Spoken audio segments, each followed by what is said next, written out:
할렐루야. 네, 우리 좌우에 계신 분들하고 인사하겠습니다. 너무 잘 오셨습니다. 네, 감사합니다. 자, 우리가 예레미야를 함께 보고 있는데 오늘은 6장 말씀을 함께 살펴보려고 합니다. 이제 5장까지 쭉 살펴보면서 하나님께서 타락한 이스라엘 백성들을 향하여서 여러 방향으로 경고하시는 가운데 돌이키지 않으면 이러이러한 재앙들과 어떤 심판들이 있어질 것이다 라고 계속 말씀하고 계심에도 불구하고 끝까지 고집을 부리고 있는 이스라엘의 모습, 그것으로 인하여 하나님의 어떤 답답함과 어찌 보면 이제 하나님이 서운함과 좀 그런 마음들이 예레미야서 이 안에 많이 우리가 엿볼 수 있습니다. 사실 우리가 인터넷이나 페이스북이나 이런 데 이제 SNS를 좀 들여다 보면 이제 굳이 끼어들지 않아도 뭐 좋을 것 같은데 교회의 어떤 그런 이 내용들이나 설교의 내용들이나 어떤 이제 성도들이 이렇게 이렇게 동영상이라든지 어떤 내용들을 이렇게 올려놓으면 꼭 교회를 다니지 않는 분들이 참 열심히신 것 같아요. 굳이 거기에 끼어들어가지고 하나님에 대하여 이렇게 교회에 대하여 나름대로의 어떤 그런 그 기준들과 어떤 그 논리들을 따라서 막 비판하는 그런 글들이 종종 올라옵니다. 이제 대부분의 그런 내용들이 이런 거예요. 이제 하나님이 살아계시다라고 한다면 왜 이 세상이 이 모양 이 꼴이냐라는 이야기서부터 시작해서 정말 하나님이 계신다라고 한다면 이 세상에 어떤 이런 악이나 부조리나 이런 재앙들, 더군다나 하나님이 사랑이시라면서 라고 하는 자기 나름대로의 논리들을 가지고서 이제 하나님을 이제 비판하거나 교회를 이제 비판하는 참 그런 사람들이 많이 있지요. 자, 그런 가운데 사실은 이 예레미야가 어떻게 보면 그들에게 있어서 이 성경적인 논리를 가지고 그들을 설득할 수는 없습니다. 아마 그렇게 질문하는 자들을 향하여서 여러분들이 열심히 나름대로 논리적으로 설명을 해줘도 아마 설득이 안 될 거예요. 근데 이런 상황들에 대하여 이제 이 예레미야에서의 이제 부분적으로 보면 그런 내용들이 좀 등장을 합니다. 그래서 제가 이제 그저께 말씀을 이렇게 보니까 목요일 날 어제 말씀이네요. 어제 말씀을 보니까 5장 19절에 한번 성경을 한번 보세요. 자, 뭐라고 나와 있느냐? 재앙이 임할 거라는 거예요. 어마어마한 이제 심판이 임할 거라는 거죠. 그럴 때 자, 그들이 만일 이르기를 라고 나와 있어요. 이미 사람 이제 이 영어를 보면 사람들이 그런 질문을 할 거라는 거예요. 우리 하나님 여호와께서 어찌하여 이 모든 일을 우리에게 행하셨느냐라고 질문하실 거라는 거예요. 어떻게 보면 하나님을 아는 자들 입장에서 볼 때 왜 하나님이 왜 이렇게 하실까? 그리고 하나님을 모르는 자들 입장에서, 믿지 않는 자들의 입장에서 질문을 할 때는 하나님이 살아계시다라고 한다면 왜 이런 일이 일어나겠느냐라고 질문을 할 거라는 거죠. 자, 그럴 때 자, 너는 그들에게 뭐라고 이야기하라고 얘기하느냐면 자, 이르기를 자, 너희가 시작.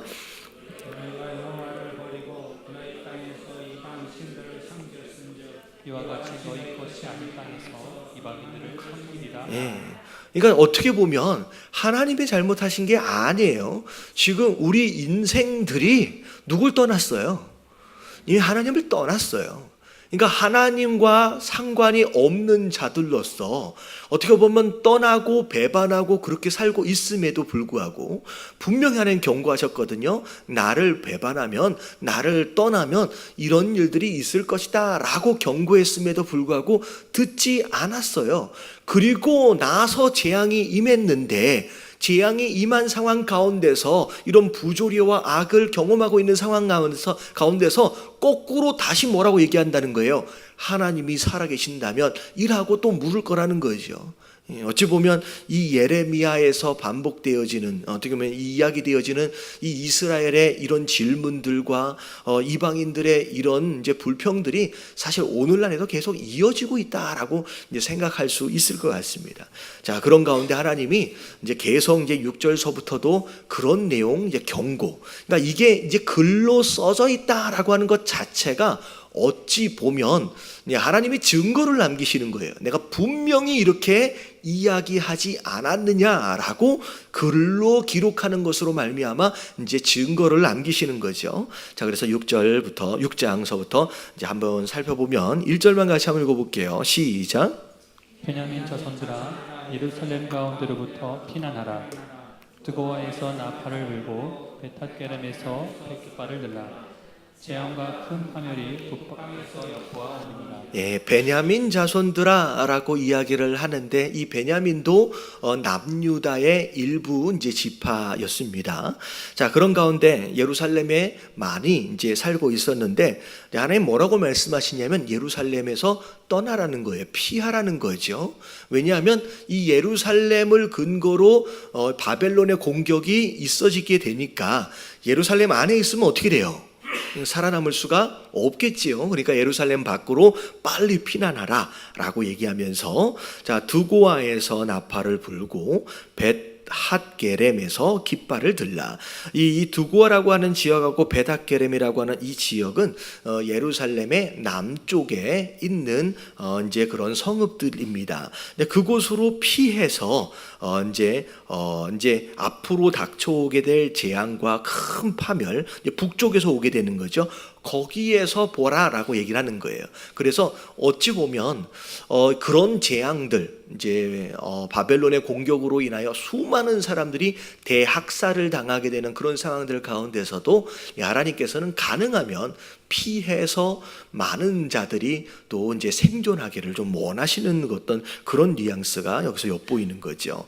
자, 그러면서 자, 이 예루살렘을 향하여 이제 뭐라고 부르냐면 2절에 보니까 아름답고 우아한 시온의 딸을 자, 내가 어떻게 하겠다?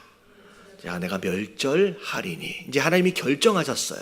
어찌 보면 예루살렘이라고 하는 도시는 어찌 보면 이제 유다 나라라고 하는 이 나라의 수도로서 가장 크고 화려하고 어찌 보면 성전까지 있는 장소로서 여기서 나오는 것처럼 아름답고 우아한 시온의 딸의 모습으로 설명이 되어집니다. 근데 그럼에도 불구하고 과거는 그렇게 화려하고 우아했지만 이제 앞으로 하나님께서 그 예루살렘을 이제 끊어내시기로 작정을 하신 거죠. 자, 이제 3절에 보니까 자, 무슨 일이 벌어지느냐? 자, 목자들이 그 양떼를 몰고 온대요. 근데 그 몰고 온다라고 했을 때 이 3절에 영어로 해석되어져 있는, 영어로 되어져 있는 부분을 보면 예루살렘을 여성으로 칩니다. 그러니까 이 성을 남성 명사가 있고 여성 명사가 있는데 이 예루살렘을 여기 보니까 딸이라고 나와 있잖아요. 그러니까 여성 명사로 써요. 그래서 여기 보니까 her이라고 나와 있어요. her. 근데 목자들이 양떼를 끌고 오는데 여기 뭐라고 나와 있냐면 against her이라고 나와 있어요. 그러니까 예루살렘을 대적하는 자로서의 목자들이 자기 양떼를 끌고 오는 거예요. 그러니까 이 목자들은 예루살렘에 있는 유다의 목자들이 아니라 누구의 목자들이에요? 이방. 어떻게 보면 이거 바벨론의 목자들이 남의 땅인데 마치 자기 땅인 것처럼 이 예루살렘을 자기 땅인 것처럼 쳐들어와 가지고 그냥 자기 양을 쳐버리는 그런 상황이 이제 벌어진다는 거죠. 결국은 이 예루살렘이 결국은 뭐가 바뀐다는 얘기예요? 주인이 바뀌어버린다는. 하나님이 분명히 아브라함에게 약속하셔서 이스라엘 백성들에게 선물로 주신 땅인데 결국 하나님을 배반하고 떠나버린 결과로 인하여서 그 선물로 주신 땅이 엉뚱하게 다른 민족이 들어와서 거기서 양을 치는 상황이 벌어지면 이 주인이 바뀌는 그런 상황이 벌어진다는 거예요. 이런 게 굉장히 중요해요. 하나님이 우리를 위하여 선물로 주신 것들이 많이 있어요. 여러분, 그것을 내 것으로 누릴 줄 아는 게 지혜인데, 여러분, 하나님을 떠나면, 여러분, 주신 분을 떠나면 주어진 그 선물조차도 어떻게 돼요? 그럼 더 이상 내 것이 아니에요. 주신 선물을 영원히 누릴 수 있는 방법은 주신 그분과 어떻게 해야 돼요? 계속 관계를 유지하고 있어야 되네. 그분과의 관계가 깨어지는 것으로 말미암아 선물로 주어진 그 땅도 이제 남의 땅이 되어버리는 상황이 벌어집니다. 심지어 주위에서 자기 장막을 치고 각기 그 처소에서 먹일 것이다, 이 남의 자기 땅인 것처럼 그렇게 할 것이다 라고 얘기합니다. 그러면서 4절에 자 이제 이게 이제 3절에 보면 목자들이 문자 그대로 양을 돌보는 그 목자를 의미할 수도 있고요. 여기에서의 또 다른 의미에서의 목자는 바벨론이 끌고 온 군사들을 이야기할 수 있어요. 그래서 이 목자가 약간 대장 같은 역할, 그리고 양떼들이 이제 병사들과 같은 그런 이제 비유적으로 좀 설명한 것일 수 있습니다. 그래서 이 4절에 보니까 그런 표현으로서 몰고 온 이제 함께 온 이 목자들이 뭐라고 이야기하는지를 볼게요. 4절, 5절 같이 한번 읽어봅니다. 시작. 너희는 그를 칠 준비를 하라. 일어나라. 우리가 정오에 올라가자. 아깝다. 그늘이 길었구나. 일어나라. 우리가 밤에 올라가서 그 요새들을 헐자 하도다. 바벨론의 군사들이 막 와서 어떻게 보면 주변에 진을 다 친 거예요. 장막을 친 것처럼. 그래서 그런 가운데 뭐라고 얘기하느냐? 낮에 올라가잖아. 그래서 저걸 먹자는 거죠. 근데 금방 해가 졌어요. 그러니까 아예 아쉽네. 해가 벌써 져버렸네. 근데 이제 밤이면 쉬자가 아니에요. 그럼 밤이라도 올라가 가지고 쳐들어가자. 결국은 낮이든 밤이든 계속 침략해 오는 가운데 모든 것을 다 노략질하고 약탈해가는 그런 상황들이 벌어진다는 거죠. 자, 그러면서 6절 다 같이 한번 읽어볼게요. 시작. 만군의 여호와께서 같이 말하노라. 너희는 나무를 베어서 예루살렘을 향하여 목책을 만들라. 이는 벌받을 성이라. 그 중에는 오직 포악한 것뿐이라. 이미 하나님이 바벨론을 들어서 예루살렘을 치기로 결정이 되었습니다. 그래서 여기를 보니까 나무를 베어가지고 목책을 만들라. 그러니까 나무로 만든 벽 같은 거를 의미하는 거죠. 자, 그것을 만들라라고 램프라고 보통 얘기를 하면 영어로 보니까. 근데 그걸 만드는데 그걸 어디에다가 만들라고 말씀하시냐면 예루살렘 주변, 다시 말하면 예루살렘을 보호하기 위하여서 그 램프를 만들으라는 얘기가 아니라 예루살렘을 뭐해서 만들으래요? 예루살렘을 향하여 만들라는 거죠. 다시 말하면 이제는 이미 하나님이 결정하셨기 때문에 아무리 나무로 무엇인가를 쌓고 방어하려고 해도 이 예루살렘을 보호할 수가, 지켜낼 수가 있어요, 없어요? 이제는 없는 거예요. 그래서 앞에 1절에 나와 있는 것처럼 베냐민 주민들을 향해서 그 얘기를 하는 거예요. 이제는 예루살렘은 소망이 없어요. 하나님 결정하셨어요. 그러니까 오히려 예루살렘을 향하여 그 램프를 칠하는 거죠. 그래서 그 땅은 이미 버려진 땅, 이미 심판을 받을 땅이기 때문에 그 땅과 함께 진멸되지 않도록 하기 위해서 어디라 그랬어요? 2절에 보니까 드고아나 벳하게렘이라고 하는 그 지역에서 그걸 칠하는 거죠. 하나님이 이미 결정을 하신 겁니다. 자, 그런 가운데 7절에 보니까 셈이 그 물을 솟구쳐 냄같이 그가 악을 드러내니 폭력과 탈취가 거기에서 들리며 질병과 살상이 내 앞에 계속하느니라. 그래서 사실은 나라가 멸망을 하게 되면 그런 일들이 벌어져요. 일단은 내분이 일어나는 가운데 안에서 무너지기 시작합니다. 그러니까 이게 전쟁이 심해지게 되면 그런 모습들 보잖아요. 막 지진이 일어나고 막 이렇게 재앙이 임하면 사람들이 뭘 하기 시작하냐면 가게라든지 이런 상점들을 들어서 약탈을 하기 시작해요. 그러니까 어떻게 보면 재앙 때문에 나라가 망하는 게 아니라 그곳으로 인하여 사람이 마음이 변해버려요. 그래서 그 속 안에 있는 진짜 본성 있잖아요.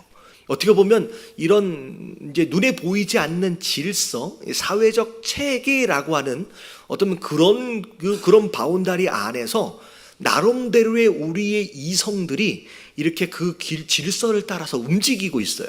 자, 그런데 그렇다고 해서 우리가 다 착한 사람이 아닌 거예요. 이 질서와 체계 안에서 우리 안에 숨겨져 있는 이 악이 나름대로 컨트롤이 되는 거예요. 근데 이 나라가 멸망을 하게 되는 이런 전쟁 상황이 벌어지면 질서가 깨지고 체계가 깨지잖아요. 그러면서 어떻게 되냐면 이 속 안에 있는 숨겨진 이 악들이 드러나게 되는 거예요. 그래서 막 약탈들이 일어나고 막 서로 막 죽이는 이제 안에서의 내분들이 이제 실제로 일어나게 되는 겁니다. 그래서 이제 전쟁이 막 임박해오고 하는 상황들이 벌어지니까 정말로 마음을 같이하여서 이 전쟁을 이기려고 하는 게 아니라 그냥 안에서 속에서 숨겨져 있는 악들이 이제 드러나게 되고 서로 폭력이 일어나고 탈취가 일어나고 이 폭력과 탈취는 안에서도 일어나고 밖에서 들어온 자들을 통하여서도 일어나게 되는 거죠. 자, 결국은 그것으로 말미암아 이 예루살렘이 망하게 되는데, 자, 전쟁이 지고 나면 그것으로 끝나는 게 아니에요. 그 다음에 무슨 일이 벌어져요? 여기 보니까 질병과 살상이 내 앞에서 계속되어지는. 사람이 죽게 되면 주변에 시체들이 막 깔려 있게 되는데 그 죽은 시체로 말미암아 수많은 전염병들이 만개 이제 돌게 되면서 많은 사람들이 이 질병으로 2차 희생자들이 이제 생기게 된다는 거죠. 그래서 이런 전쟁의 모습으로 인하여 참혹하게 예루살렘 성이 멸망당할 것을 지금 하나님께서 말씀하고 계시는 거예요. 그러면서 자 8절 자 다 같이 시작. 예루살렘아 너는 훈계를 받으라. 그래야지 아니하면 내 마음이 너를 싫어하고 너를 황폐하게 하여 주민이 없는 땅으로 만들리라. 여러분 이 말씀을 하시는 이유가 뭐냐면 이미 결정이 되어 있을지라도 자 어떻게 보면 하나님이 말씀하시는 이 경고 이 훈계의 메시지를 듣는 것으로 살 방도를 찾으라는 거예요. 그러니까 어떻게 보면 이게 경고이고 이미 정해진 재앙이지만 어찌 보면 이 마지막 기회라고 하는 것을 잡을 수만 있다라고 한다면 살 길을 얻는다는 거죠. 하나님이 기회를 계속 주고 계시는 거예요. 그러면서 19절에 보니까 만군의 여호와가 이같이 말씀하시되 자 포도를 따듯이 그들이 이스라엘의 남은 자들을 말갛게 주리라. 이 말갛게 죽는다라고 하는 표현이 뭐냐면 하나도 빼놓지 않고 전부 다 따는 것처럼 그렇게 이 재앙을 피할 수 있는 자가 없다는 거죠. 너는 포도 따는 자처럼 내 손을 광주리에 자주자주 놀리라 하시나니. 자 10절 말씀 다 같이 시작. 내가 누구에게 정책하여 듣게 않고 보라 그 귀가 할례를 받지 못하였으므로 듣지 못하는도다. 보라 여호와의 말씀을 그들이 자신에게 욕으로 여기고 이를 즐겨하지 아니하니. 자 이게 어리석은 자의 모습이에요. 어리석은 자들의 모습. 하나님이 아무리 경고하시고 어찌게 보면 경책하고 계심에도 불구하고 이 하나님의 이런 표현들 자체들에 대하여 그들이 이제 즐겨하지 않는다. 어떻게 보면 여기 한국말로 번역된 것처럼 마치 욕을 하는 것처럼 듣는다는 거예요. 그러는 거죠. 선지자를 향하여 이 예레미야 선지자를 향하여서 네가 선지자라면서 왜 너는 하는 이야기들마다 이렇게 그렇게 듣기 싫은 얘기만 하고 앉아 있느냐라고 너는 왜 이러냐라고 오히려 듣기를 싫어하면서 욕으로 생각한다는 거죠. 어찌 보면 망할 자들, 어리석은 자들의 어떻게 보면 어떤 특징이라고 얘기할 것 같아요. 정말로 지혜로운 자는 정말 듣기는 좀 불편하더라도 이걸 경책으로 훈계로 들을 줄 아는 자들이 결국은 그곳으로 말미암아 살 방법을 얻거든요. 근데 망할 자들은 지혜가 없는 자들은 말을 할 때마다 듣기를 싫어한다는 거죠. 결국 그곳으로 말미암아 듣지도 않고 욕한다라고 뭐라고 하면서 결국은 멸망을 자처하고 있는 상황이 벌어지는 겁니다. 자 11절 자 다 같이 시작. 그러므로 여호와의 분노가 내게 가득하여 참기 어렵도다. 그것을 거리에 있는 아이들과 모인 청년들에게 부으리니 남편과 아내와 나이든 사람과 늙은이가 다 잡히리도다. 빠짐없이 하나님의 분노가 그들에게 임할 것이다. 자, 내가 그 땅 주민에게 내 손을 펼 것인즉 그들의 집과 밭과 아내가 타인의 소유로 이전되리라. 앞에 말씀드렸죠. 주인이 바뀌어버려요. 이젠 내게 주신 것인데 더 이상 내 것으로 내가 누리지 못하는 상황이 벌어지는 겁니다. 여호와의 말씀이니라. 예레미야서의 가장 많이 나오는 표현들 가운데 하나가 이 말씀이에요. 여호와의 말씀이다라고 하는. 어떻게 보면 분명히 내가 얘기했다라고 하는 것을 지금 계속 반복적으로 말씀하고 계시는 거예요. 자, 왜 이런 재앙이 임하느냐? 자, 13절에 이유를 또 설명을 하고 계세요. 시작. 이는 그들이 가장 작은 자로부터 큰 자까지 다 탐욕을 부리며 선지자로부터 제사장까지 다 거짓을 행하리라. 여러분, 이런 재앙들이 임하면 꼭 남의 탓을 해요. 근데 성경에 보니까 이는 왜냐하면 이유를 설명을 하고 있어요. 그들이 자, 가장 어디서부터? 작은 자에서부터 큰 자에 이르기까지. 어찌 보면 확 높은 곳에 있는 사람들이 막 비리를 저지르고 솔직히 손가락질 할 것도 없어요. 저 위에 있는 자들이 있고 또 그렇게 하는 것처럼 저 작은 자들 또한 그거랑 다르지 않다라는 거죠. 똑같은 죄래, 똑같은 욕심을 가지고, 그러니까 다 한 마음이에요. 전부 다 마음 가운데 탐욕, 욕심을 가지고 있는데 자기의 능력, 자기의 위치에 따라서 할 수 있는 욕심만큼 빼먹고 있는 거죠. 다시 말하면 우리 한국 표현으로 그런 표현이 있잖아요. 50보 100보. 무슨 얘기인지 아세요? 50보 100보. 이게 전쟁터에서 전쟁에서 불리해지니까 병사들이 후퇴하라 라고 하는 명령이 떨어지지도 않았는데 겁나가지고 도망가는 거예요. 그런데 자, 50발자국 도망가고 있는 사람이 저 앞에 100발자국 도망가고 있는 사람들을 향하여서 뭐라 그런다는 거예요?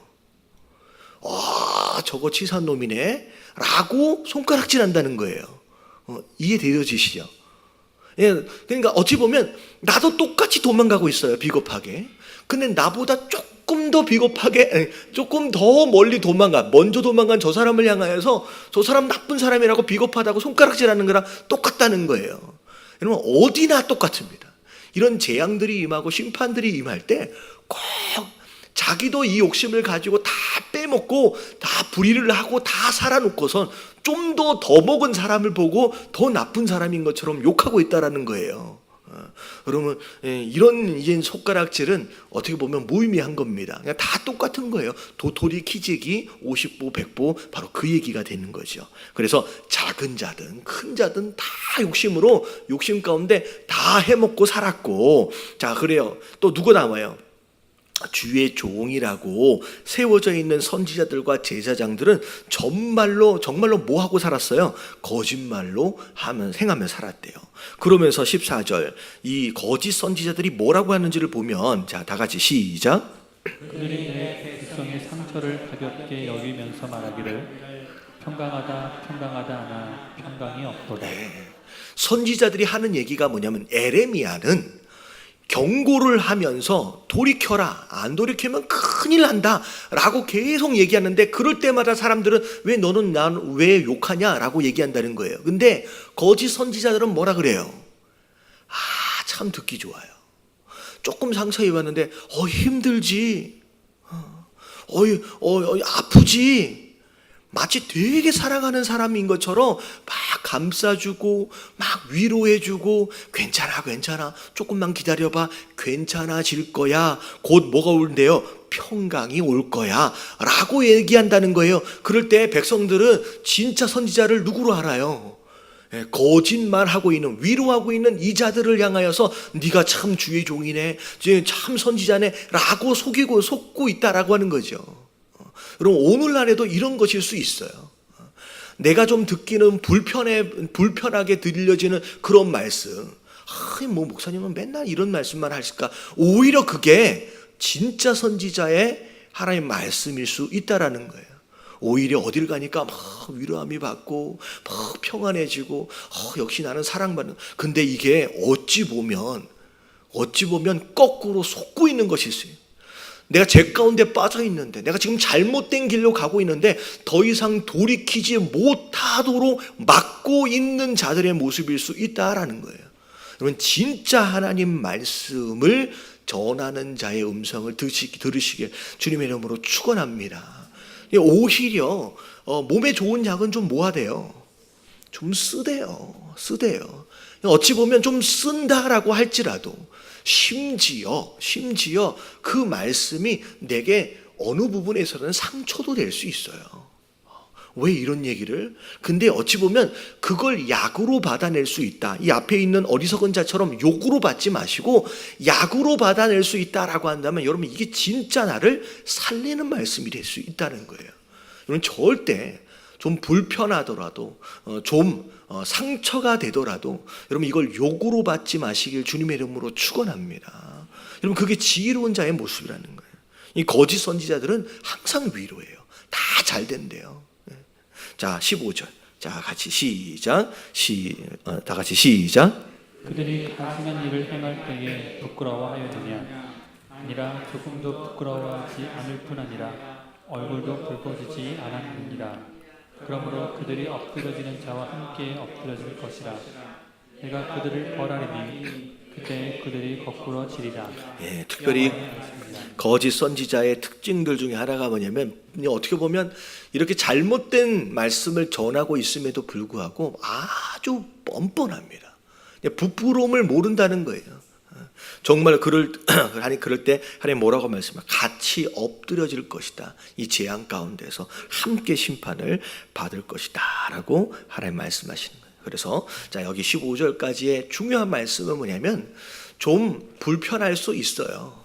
어찌 보면 너무 강해서 내게 좀 상처되어질 수 있어요. 그럼에도 불구하고 여러분 그게 하나님의 말씀이다라고 한다면 여러분 이걸 욕으로 받지 마시고 제가 좀 말씀드렸잖아요. 뭘로 받아라.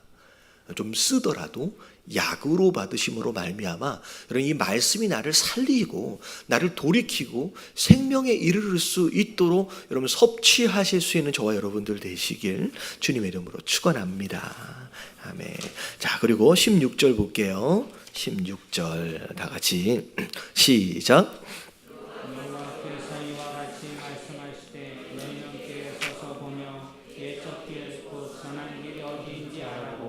그리로 가라. 너희 심령이 평강을 얻으리라 하나 그들의 대답이 우리는 그리로 가지 않겠노라 하였으며. 자 너희는 길에 서서 보래요. 자 어느 길로 가야 할지를 보래요. 근데 옛적 길이라고 나와 있어요. 옛적 길. 여러분 이 옛적 길은 그냥 하나님이 추억하시는 바로 그 길이에요. 한때 그래도 이스라엘 백성들이 나에게 순종했던 어찌 보면 항상 그러지는 않았어요. 어떻게 보면 한때 잠시 잠깐이라도 하나님을 순종하여 따랐던 그 옛길이라고 얘기하면서 무슨 길이래요? 곧 선한 길.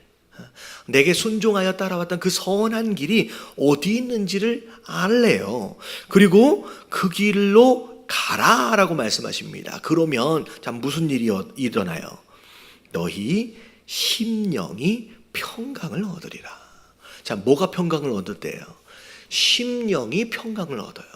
여러분 이 평강이라고 하는 단어와 여러분 우리가 편안이라고 하는 단어의 차이를 좀 알 필요가 있어요. 예수님 말씀하셨던 넓은 길, 넓은 문. 여러분 이거는 뭐가 편안해요? 우리 육체가 편안해요. 이게 넓은 길, 넓은 문의 특징입니다. 근데 그것은 결국은 끝에 뭐가 있다라고 말씀하셨어요.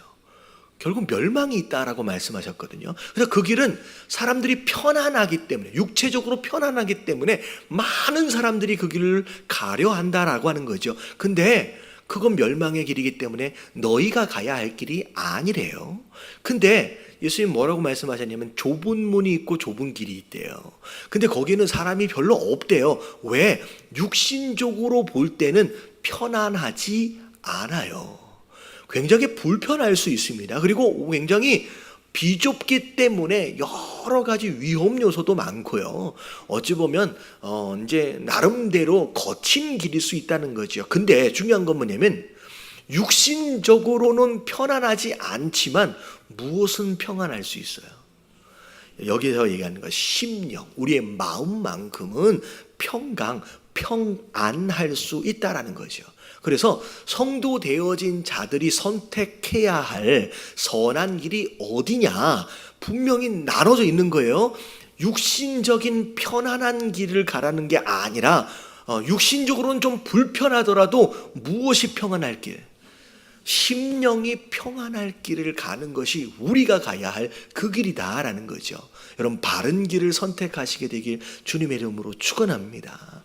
그래서 여러분, 이 기준을 정확하게 잘 세워놓으면요, 사실 우리의 기도의 제목도 조금 수정되어질 수 있는 부분들이 많아요.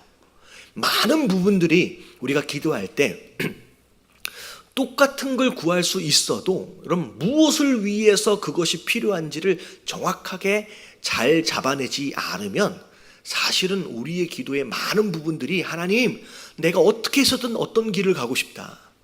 여러분, 넓은 길, 넓은 문을 위한 기도가 되어질 수 있어요. 여러분, 제가 이런 표현을 하니까 그러면 제가 직장 들어가는 거, 사업 잘 되는 거, 그런 거 구하면 안 되나요? 라고 질문하신 분이 있어요. 여러분, 그걸 구하는 것 자체가 잘못된 게 아니라 왜 그게 나에게 필요한지에 대하여 정확하게 알아야 돼요. 우리가 건강에 대해서 구할 수 있어요. 근데 그 건강을 왜 구해야 돼요? 그 건강을 왜 구해요? 왜 우리에게 건강이 필요해요? 내가 주를 위해 할 일이 있어요. 왜 오래 살고 싶어요? 내가 주를 위해 할 일이 있어요. 내가 사업이 잘 돼야 돼요. 왜? 내가 주를 위해 할 일이 있어요. 여러분, 우리 모든 기도의 제목이 이런 방향을 그렇게 잡으십시오. 그러면 이게 어찌 보면 굉장히, 자, 뭐가 있다라고 얘기를 하느냐? 명분이 있는 기도예요. 별로 공감을 잘 안 해주시는 것 같은데, 여러분, 왜 하나님이 내 기도에 응답해 주셔야 하느냐? 그냥 나 잘 먹고 잘 살라고. 여러분, 그러면 하나님, 네가 하나님이라면, 우리가 하나님이라면 그런 기도를 들어주시겠습니까? 아니에요. 여러분, 명분이 있는 기도를 하자는 거예요. 내가 왜 사업에 성공을 해야, 내가 왜 건강해야 되고, 내가 왜 오래 살아야 되고, 왜 내 자녀들이 잘 돼야 돼요? 그냥 나의 배를 채우기 위한 기도다, 내가 이 땅에서의 잘 먹고 잘 사는 것을 위한 것이다 라고 한다면 명분이 없는 거예요. 다른 종교에서 구하고 있는 그런 기도하고 별로 다를 바가 없는 거죠. 여러분, 우리의 기도에 똑같은 기도의 제목이라도 여러분, 이유가 정확하면요, 기도의 응답 자체가 달라져요. 우리는 마찬가지예요. 뭘 위해서 구하느냐라고 하는 거, 정말로 내가 잘못 기도하게 되면 계속 예수님은 너 좁은 길 좁은 문으로 가라고 계속 말씀하시는데, 내 기도는 계속 어딜 가고 싶다. 하나님, 어떻게 해서든 넓은 물로 가고 싶습니다. 내가 어떻게 해서든 넓은 길로 가고 싶습니다. 여러분, 이렇게 되면 안 된다는 거죠. 누가 일부러 좀 잘못 때리려고 얘기를 한 건 아니에요. 누가 그런 얘기를 하더라고요. 여기는 지금 없는데 가족이 있어서 오해하지 말고 들으세요. 요즘 애들은 다 그럴 수 있으니까. 축구 선수가 되고 싶대요. 그래서 금메달도 막 따고 싶고. 이유가 뭐냐고 물어봤더니 군대 가기 싫어서. 초등학교 아이의 이야기입니다. 그 나이 또래는 그럴 수 있어요. 근데 여러분, 이게 초등학교 아이의 대답이기 때문에 그럴 수 있구나. 야, 너 그러면 안 되는데 라고 이제 이야기해 줄 수 있지만, 이게 다 큰 어른이 여러분, 내가 축구 선수가 되고 싶다, 내가 뭐 하고 싶다, 왜 난 군대 가기 싫어, 여러분, 이런 대답을 하고 이제 있다 그러면 생각해 보세요. 그것에 하나님의 응답을 하셔야 됩니까? 하지 말으셔야 됩니까? 하지 말으셔야 돼요. 공의 하나님이라면 그러면 안 되죠. 누가 그런 기도를 했대요. 하나님, 그 남자친구가 있는데 누군지 기억이 안 나요. 혹시 여기 계신 분은 아닌 것 같아요. 누군지는 기억이 안 나는데 지나가다 들었는데 결혼할 남자인데 군대 어디 몸이 불편해서 신검을 받으면 이게 면제를 받을 것이다 라고 이제 생각이 됐나 봐요. 근데 면접 그 군대 그 시험 신검을 받으러 가는데 나중에 결혼할 그 여자 친구가 기도했다는 거예요. 하나님, 제 남자친구가 군대 면제받게 해주세요 라고 기도했대요. 그래서 제가 혼냈어요. 그게 뭔 기도냐? 그 기도에 응답하시는 하나님이 공의로우신 하나님이에요. 솔직히 우리가 자꾸 하나님을 모욕하지 말자고요. 여러분, 하나님은 사랑이신 분이지만 여러분, 그런 기도에 군대 면제받게끔 되어지는 게 과연 공의로우신 하나님의 응답이겠냐는 거예요. 여러분, 우리 스스로 하나님을 모욕하지 말자고요. 할렐루야. 여러분, 기도를 잘 점검해 보세요. 이기적으로 내 배를 채우기 위하여 여러분, 하나님의 공의로우심을 파괴하지 말자고요. 자꾸 우리 성도들이 하나님을 모욕하는 경우가 있는데 기도를 통하여 모욕을 해요. 여러분, 그런 하나님 만드시지 마시길 주님의 이름으로 축원합니다. 분명히 얘기하고 있잖아요. 성경의 도처에 육체가 평안한 길로 가지 말라는 거예요. 육체는 좀 불편하더라도 마음이 평안할 길을 가자라고 말씀하고 계시는 거예요. 이런 그런 성도들 되시길 주님의 이름으로 축원합니다. 여러분, 자녀들에게 가르쳐 주세요. 내가 장차가 뭐가 되어야 할지에 대하여 정확한 이유와 목적을 처음부터 준비할 수 있도록 가르쳐 줄 필요가 있습니다. 자기의 이기심을 채우기 위해서, 여기 앞에 나와 있는 탐욕을 채우기 위해서 어떤 무엇인가를 결정하지 않도록 잘 가르쳐 줄 필요가 있어요. 할렐루야. 깨달아지시길 주님의 이름으로 축원합니다. 그랬더니 이 백성들이 뭐라 그래요? 그들의 대답이 우리는 그리로 가고 싶지 않대요. 우리는 그 길로 가지 않겠다라고 거부합니다. 자, 그러면서 17절 다 같이 시작. 내가 또 너희 위에 파수꾼을 세웠으니 나팔 소리를 들으라 하나 그들이 대답이 우리는 듣지 않겠노라 하였도다. 네, 파수꾼 세웠다. 이거는 주의 종들이에요. 경고의 나팔을 불도록 하셨는데 듣지 않겠대요. 그러므로 너희 나라들아 들으라, 무리들아 그들이 당할 일을 알라. 그러면서 땅이여 들으라, 내가 이 백성에게 재앙을 내리리니 이것이 그들의 생각의 결과라. 자, 결국은 이 재앙이 왜 임한 거예요? 그들이 지금 끝까지 고집을 부리고 있는 그들의 생각이 결국 결과로 나타나는 거예요. 자, 그들이 내 말을 듣지 아니하며 내 율법을 거절하였다. 자, 분명히 원인이 있는 거죠. 자, 20절 시작. 시바에서 이왕과 먼 곳에서 상품을 내게로 가져오는 어찌 아니냐.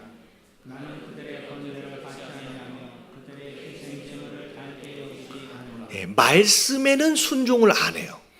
들으라 그래도 듣지는 않아요. 근데 그래도 우리가 유대인이기 때문에 형식적으로 뭘 하고는 있어요? 예배를 드리고는 있다는 거예요. 근데 하나님이 되게 황당한 거예요. 내 말에는 듣지도 않고 계속 거부하면서 왜 나한테 지금 예배하고 있냐라고 얘기하는 거예요. 근데 정말로 하나님이 원하시는 진짜 예배는 우리 사무엘상에 나와 있는 것처럼 순종이 제사보다 낫고, 자, 그 다음에 듣는 것이 수양의 기름보다. 다시 말하면 의리의리하게 이쁘게 제사를 드려서 그렇게 제물을 바치는 그걸 내가 원하는 게 아니라 오히려 너희 삶 안에서 내 음성을 듣고 거기에 순종하는 거, 그게 내가 너희들에게 기대하는 진짜 예배의 모습이다라고 말씀하시는 거예요. 여러분, 우리가 하나님께 예배를 드리러 왔어요. 이렇게 함께 모여서 찬양을 하며 말씀을 듣는 이 시간도 여러분 하나님이 굉장히 기뻐하시는 시간입니다. 근데 여러분, 이 시간만큼 오히려 이 시간보다도 더 하나님의 관심, 더 하나님의 큰 기대는 이 예배당 바깥에서 과연 하나님의 말씀에 얼마나 우리가 순종하며 살아가느냐라고 하는 것을 오히려 예배로 받으시길 원하신다라는 거예요. 그래서 여러분, 진짜 삶의 예배라는 표현이 있잖아요. 우리가 가정 안에서의 삶이 곧 예배가 되게 하시고, 우리가 직장 안에서의 삶이 곧 예배. 그리고 뭐 학생들 같은 경우에는 어떻게 보면 학교 생활 자체가 그들에게 있어서는 예배가 되는 거예요. 그렇게 예배되어지는 삶으로 하나님께 올려드릴 수 있어야 된다는 거죠. 자, 그랬는데 결국은 그런 예배는 하나님 받으시지도 않고요, 소용도 없는 거예요. 그래서 21절, 그런 예배는 내가 안 받겠다라고 말씀을 하시면서, 자, 그러므로 여호와께서, 거기 읽어볼게요. 그러므로 시작. 그러므로 여호와께서 이같이 말씀하시니라. 보라, 내가 이 백성 앞에 장애물을 두리니 아버지와 아들들이 함께 걸려 넘어지며 이웃과 그의 친구가 함께 멸망하리라. 여러분, 바벨론에 의해서 멸망을 당하기 전에 하나님께서 허락하시는 어떤 물리적인 경고예요. 그러니까 어떻게 보면 경고가 이 예레미야나 파수꾼의 나팔 소리를 통하여서 귀로 들리는 경고들이 있는가 하면 그 재앙이 실제로 임하기 전에, 심판이 임하기 전에 물리적으로 어떻게 보면 느낄 수 있는 경고를 허락하시는데, 그게 뭐냐면 장애물이에요.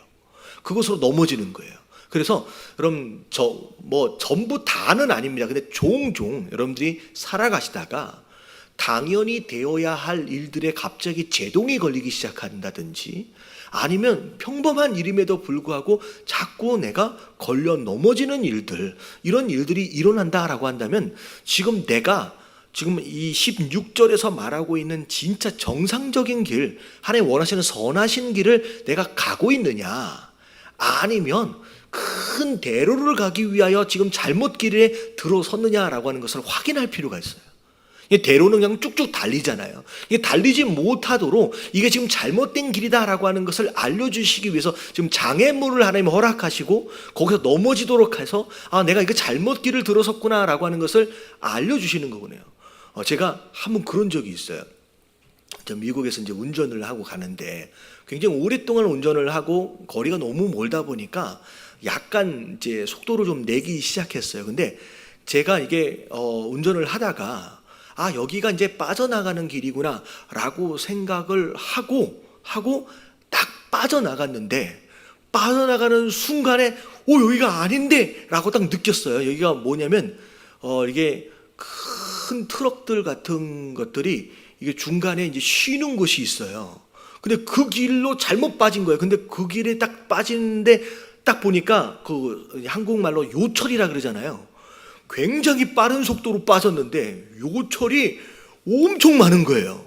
그리고 끝자락에 가서는 무슨 일이 있냐면 모래사장처럼 쫙 깔려있어요. 그러니까 대형 트럭이 미국에 보면 내리막길로 가다가 브레이크가 안 들면 어떻게 돼요? 대형 트럭은 계속 내리달다가 큰일 나잖아요. 그러니까 이 대형 트럭이 딱 빠져서 어떻게 보면 속도를 줄여서 멈출 수 있도록 하는 길로 우리가 들어가 버린 거야.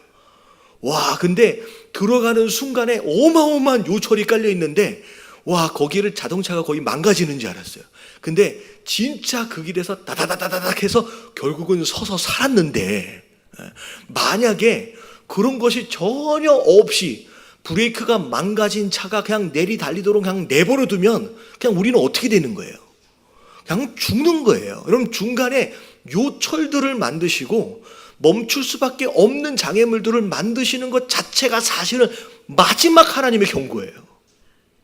여러분, 거기에 멈춰 설 수 있는 저 여러분들 되시길 주님의 이름으로 축원합니다.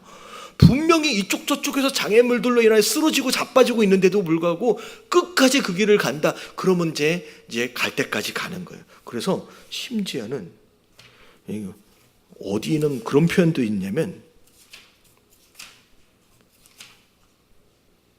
자, 여기 5장 31절에 보니까 마지막에는 뭐라고 나와 있냐면, 마지막에는 너희가 어찌하려느냐.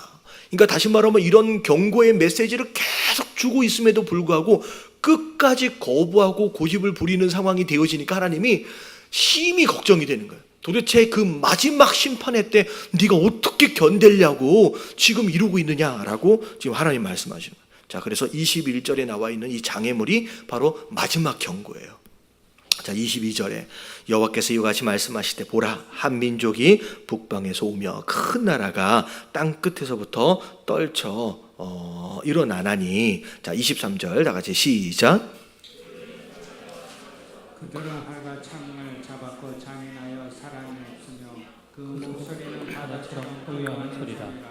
그들이 말을 따고 전사같이 다 대열을 버리고 시온의 딸이 너를 치려 하느니라. 자, 바벨론이 전쟁을 일으켜서 예루살렘을 함락시키기 위하여 오는 장면들을 이렇게 묘사하는 거예요. 우리가 그 소문을 들었으므로 손이 약해졌고 고통이 우리를 잡았으므로 그 아픔이 해산하는 여인 같도다. 25절 시작. 너희는 밭에도 나가지 말라. 길로도 다니지 말라.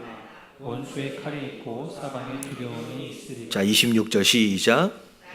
내 백성이 굵은 배를 부르고 죄에서 부르며 독자를 이름같이 슬퍼하며 통곡할지어다. 영명시킬 자가 갑자기 우리에게 올 것이라. 어디를 가도 피할 수 있는 게 아니다. 결국은 멸망으로 인하여 굵은 배를 두르고 슬퍼하며 통곡할 일만 남았다는 거죠. 27. 내가 이미 너를 내 백성 중에 망대와 요새로 삼아 그들의 길을 알고 살피게 하였노라. 그들은 다 심히 반역한 자여 비방하여 돌아다니는 자여 그들은 놋과 철이며 다 사악한 자라. 놋과 철은 단단한 것으로 말미암아 아무리 이야기해줘도 듣지 않는 고집불통의 모습을 이야기하는 거예요. 뭐 강하다는 얘기가 아니죠. 자, 29절 30절 마무리합니다. 시작. 풀문불을 맹렬히 불면 그 불이 낮게 사라져서 발령하는 자에게 헛되게 되느니라. 이와 같이 악한 자가 제거되지 아니하나니 사람들이 그들을 내버리느니라. 그렇게 될 것은 여호와께서 그들을 버렸습니다. 어찌 보면 우리의 삶의 물리적 어떤 경고, 이런 장애물들이나 어려운 일들을 통하여서 하나님 경고하실 때 많은 어리석은 자들이 어찌 보면 말로 할 때는 욕으로 받아요. 그리고 물리적인 경고가 딱 임하면 그것에 대하여 하나님을 불평하고 원망합니다. 왜 나한테 이러시냐고. 결국은 어리석은 자의 삶의 레파토리예요. 그냥 그렇게 가는 거예요. 여러분, 이런 길을 가면 안 되는. 자, 우리는 불편해도 쓰더라도 여러분 이걸 뭘로 들을 수 있어야 된다? 약으로. 그리고 물리적인 이런 장애물들, 이런 경고가 임할 때 내가 지금 잘못 길에 들어섰구나 라고 깨닫고 돌이킬 줄 알아요. 여러분, 이게 마지막 기회일 수 있다라는 거죠. 이게 지혜로운 자의 모습이에요. 여러분, 어떻게 보면 거기까지 웬만하면 가지 말고 어떻게 보면 주신 가나안 땅 안에서 여러분 하나님과의 온전한 관계 안에서 여러분 주신 축복들을 마음껏 누리며 그냥 계속 행복하게 사시길 주님의 이름으로 축원합니다. 여러분, 이게 첫 번째 제일 행복한 삶이에요. 근데 그러다가 내가 유혹 가운데 내가 힘들어서 좀 넘어졌다라고 한다면 빨리 듣고 돌이킬 줄 알아야 돼. 이게 지혜로움이에요. 여러분, 너무 멀리 가서 헤매다가 오는 성도는 없어야 된다라는 거예요. 여러분, 오늘 말씀을 통하여 돌이킬 것이 있으면 돌이킬 수 있는 자, 잘못된 길에 들어서 있으면 바른 길로 들어설 수 있는 저와 여러분들 되시길 주님의 이름으로 축원합니다.